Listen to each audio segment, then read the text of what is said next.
जवळपास 7,80,000 कोटी रुपयाचा बोजा सरकारवर कर्ज म्हणून आहे.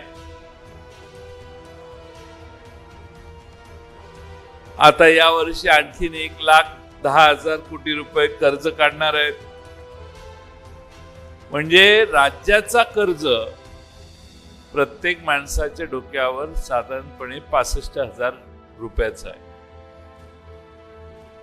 केंद्र सरकार भाजपच्या ताब्यात गेलं त्यावेळी देखील त्यांनी असंच केलं. 56 लाख कोटी रुपयाचं कर्ज त्यांनी 210 लाख कोटी पर्यंत पोहोचवलं. प्रचंड कर्ज काढल्यानंतर त्याची भरपाई पुढच्या पिढ्यांना करावी लागते. त्यामुळे कर्ज काढलं तर राज्याचं उत्पन्न वाढलं तर कोणाला काही चिंता वाटत नाही. पण हे उत्पन्न न वाढणाऱ्या सगळ्या योजना कर्ज काढून दिवाळी केल्यातला हा प्रकार आहे.